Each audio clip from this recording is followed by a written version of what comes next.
믿습니다. 아멘. 오늘은 우리가 예배할 맛이 나는 예배라고 하는 제목의 말씀을 나누려고 합니다.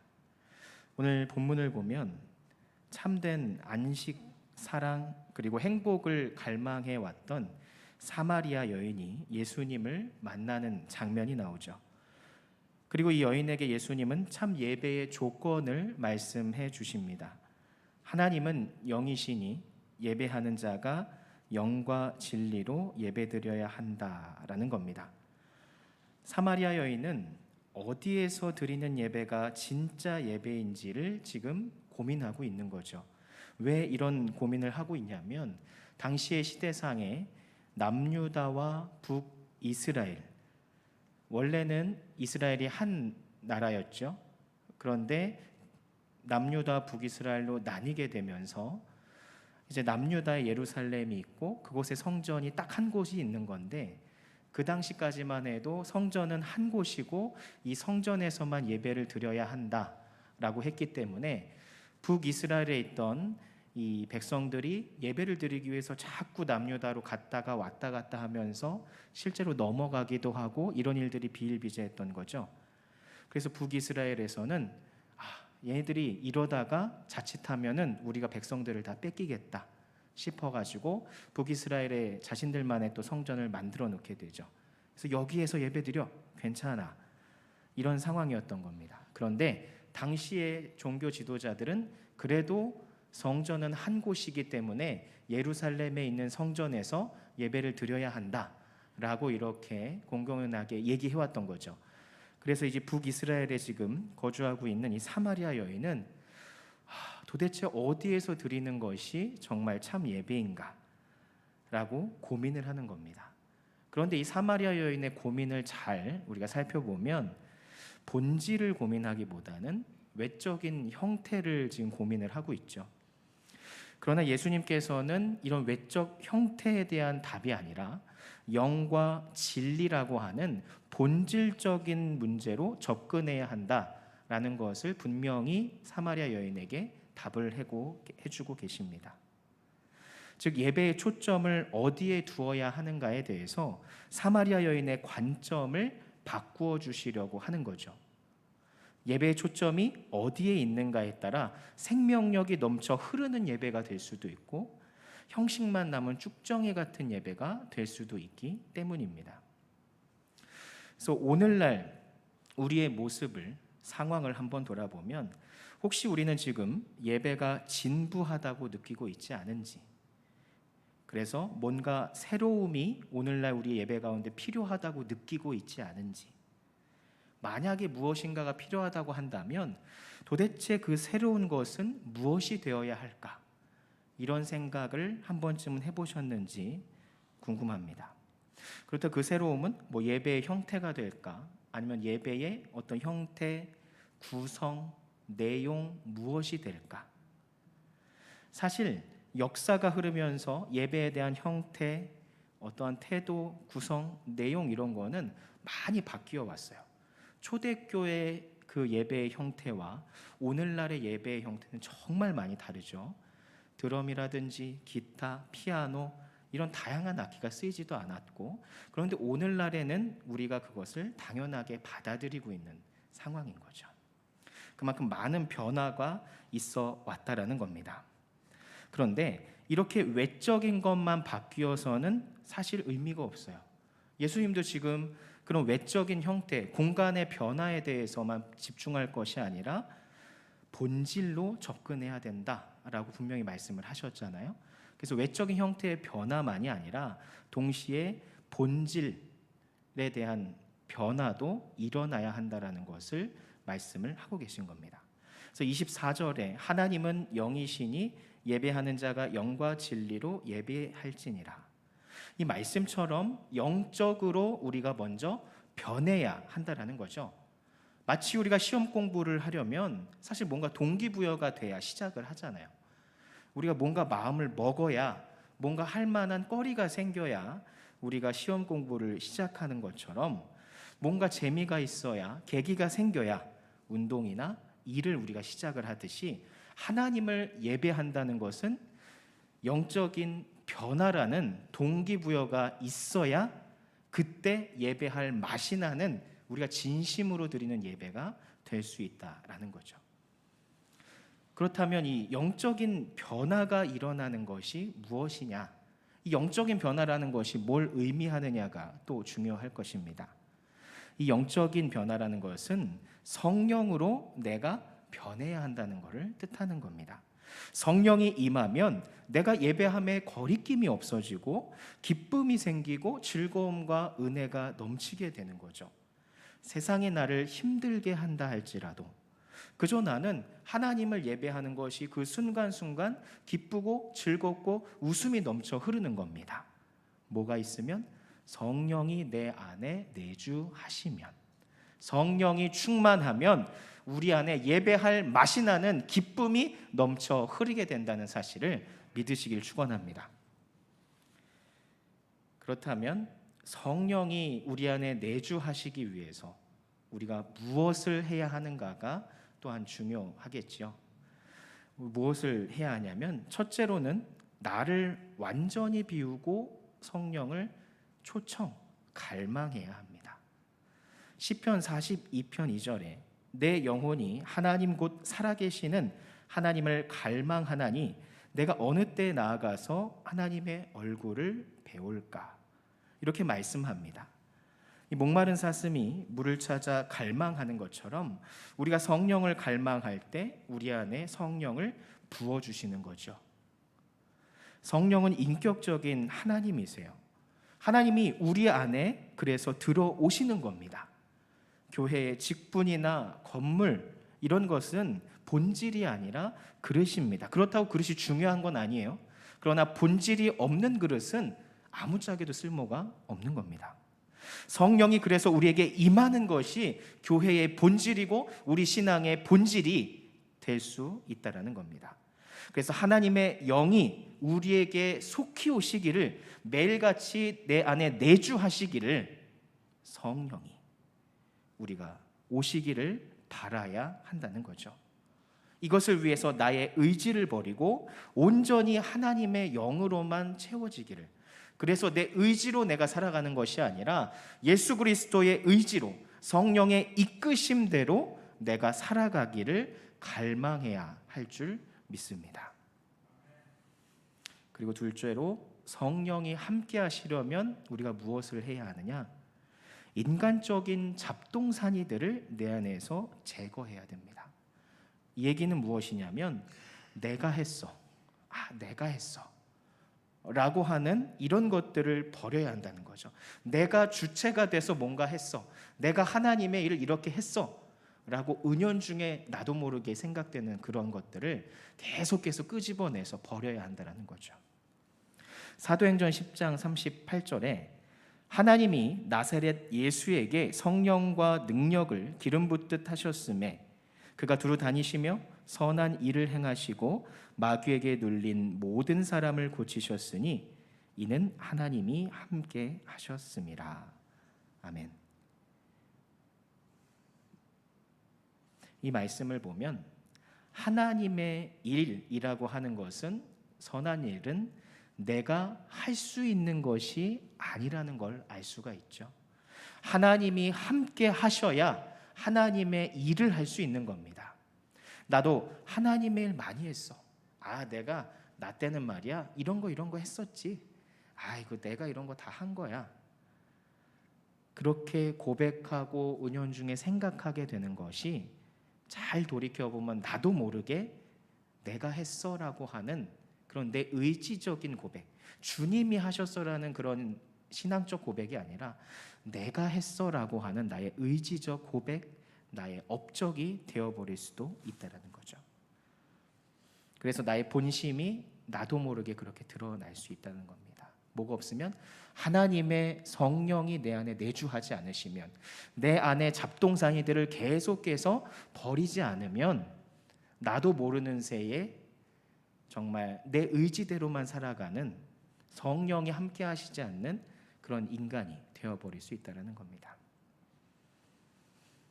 하나님의 일은 이처럼 성령께서 우리 안에 계실 때 가능한 겁니다. 성령이 임해야 우리는 하나님의 뜻대로 살아갈 수 있고 그 일을 감당할 수 있습니다. 그러므로 내 안에 있는 내가 했어라고 하는 모든 잡동사니들을 빼내시고 성령이 온전히 채워지시기를 축원합니다. 그리고 셋째로 성령이 임하시려면 내 신앙이 타성해졌지 않았는지 늘 점검을 해야 됩니다. 미국에서 저도 이제 글 가운데 본 거예요. 가장 큰 욕 가운데 이런 욕이 있대요. 맞는지 모르겠는데 성령 없이 예수 믿어라 라고 하는 말이 있대요.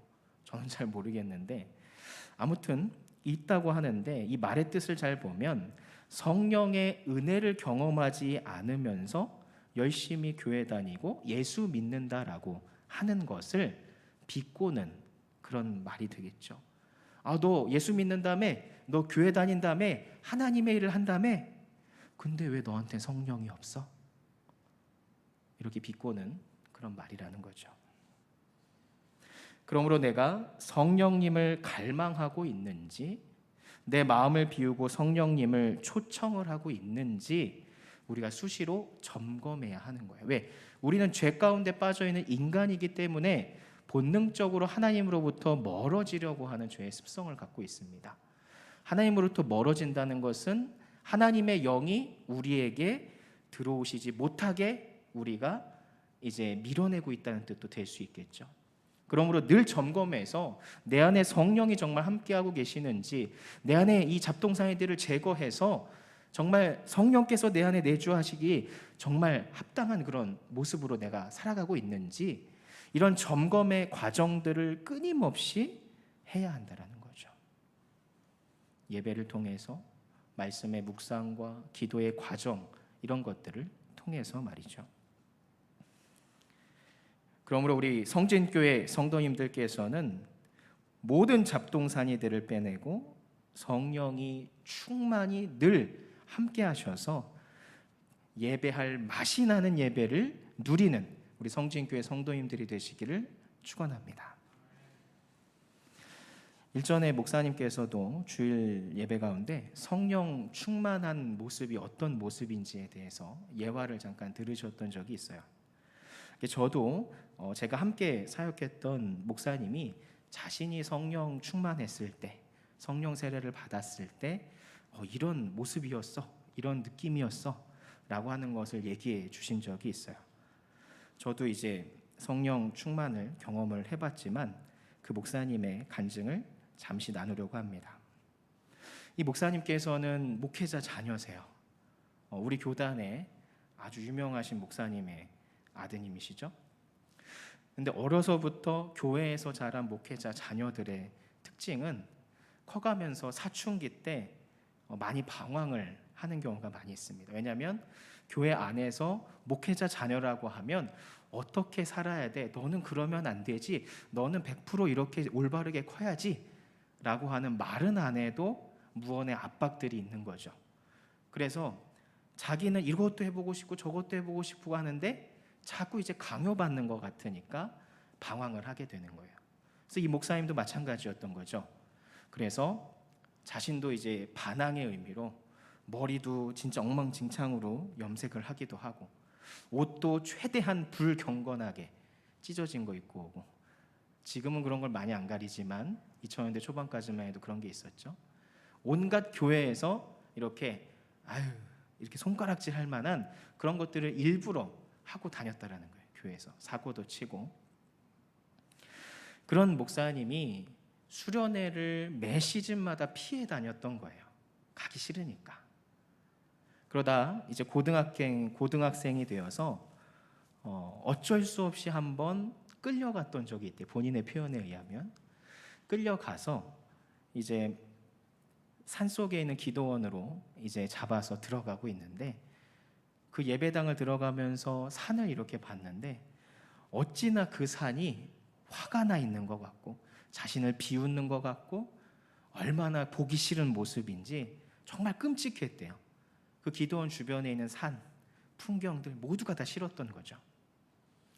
그런데 그 목사님이 첫째 날이 가고 둘째 날이 가고 이 둘째 날 저녁에 집회를 지내면서 드리면서 예수님을 만난 거예요.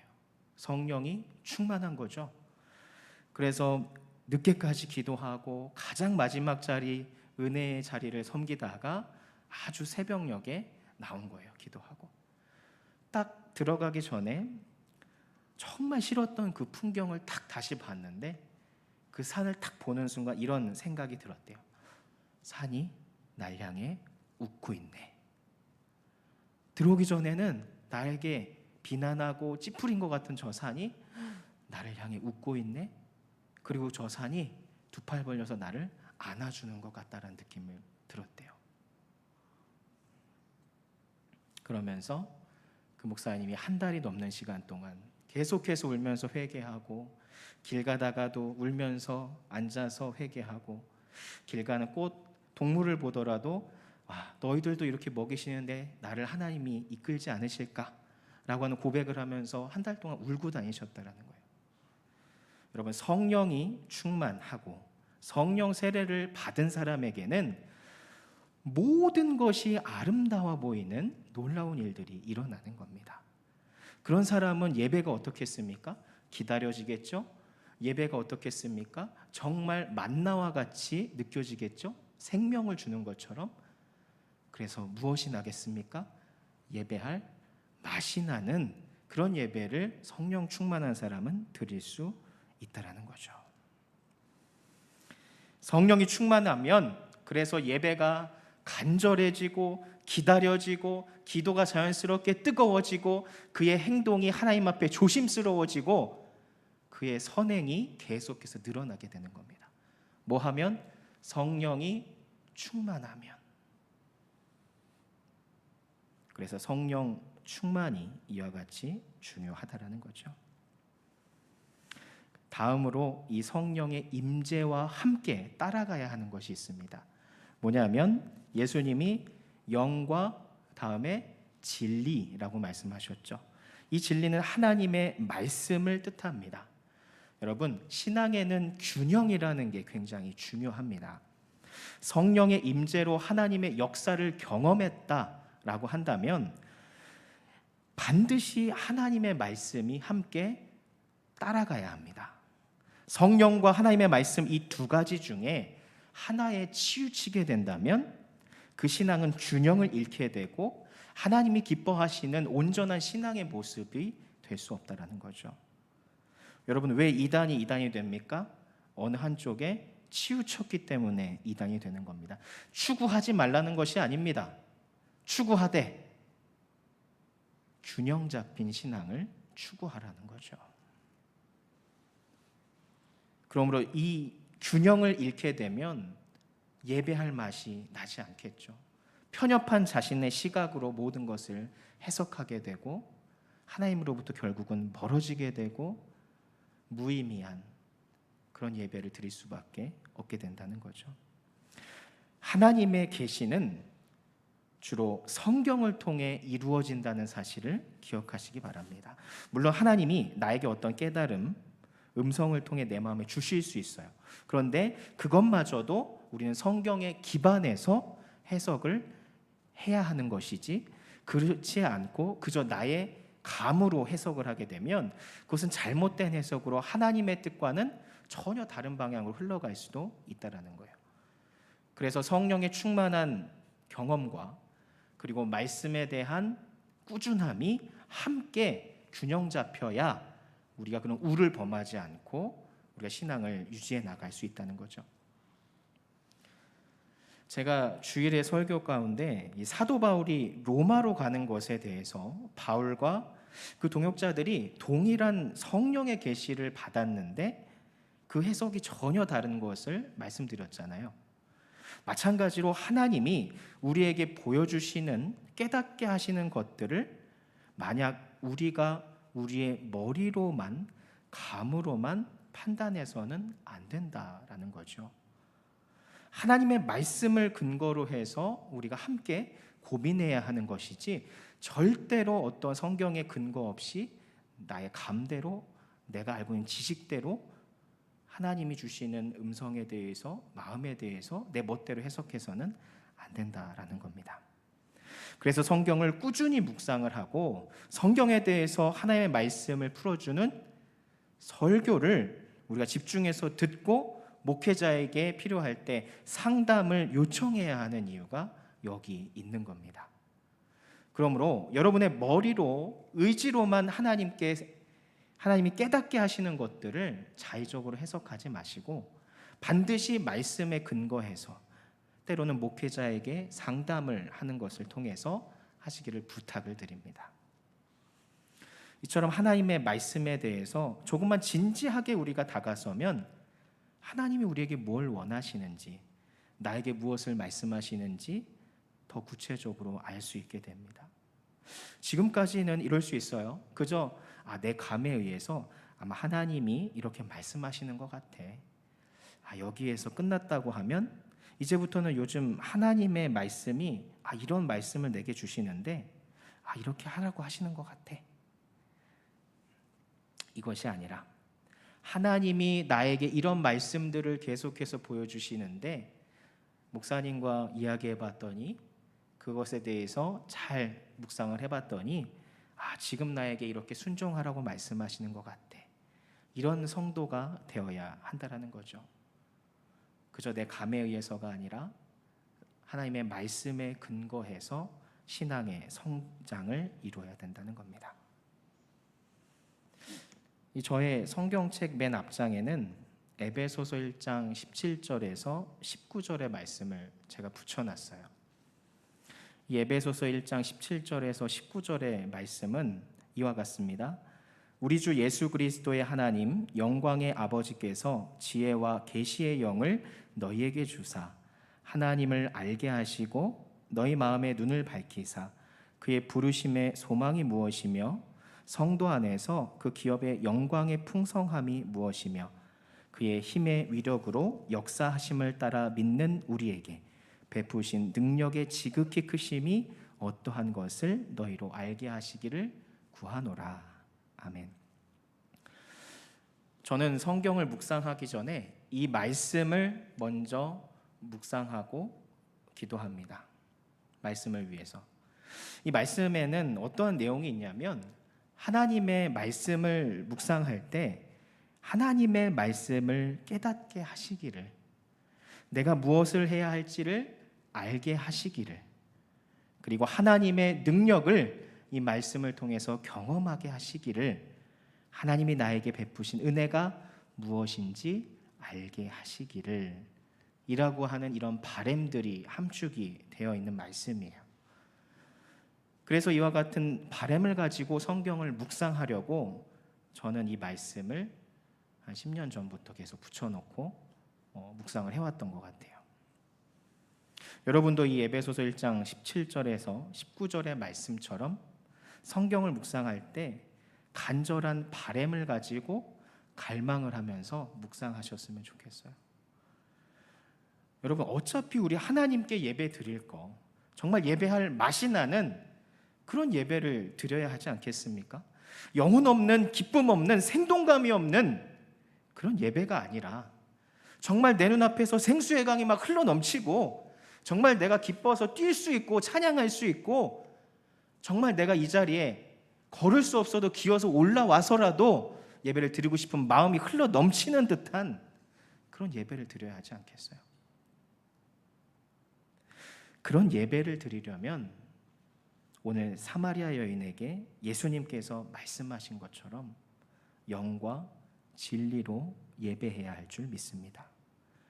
성령의 임재를 경험하면서 세상의 모든 걱정, 근심과 상관없이 기뻐 드리는 예배, 하나님의 말씀을 올바로 깨달아 하나님의 뜻대로 살아가는 성령과 말씀의 균형 잡힌 예배, 그런 예배를 드림으로 인해서 우리가 정말 예배할 맛이 나는 그런 예배, 하나님이 어떻게 내 삶 가운데 역사하실지 기대하는 그런 생명력이 넘치는 예배할 맛이 나는 그런 예배를 드리는 우리 성진교회 성도님들이 되시기를 예수님의 이름으로 축원합니다.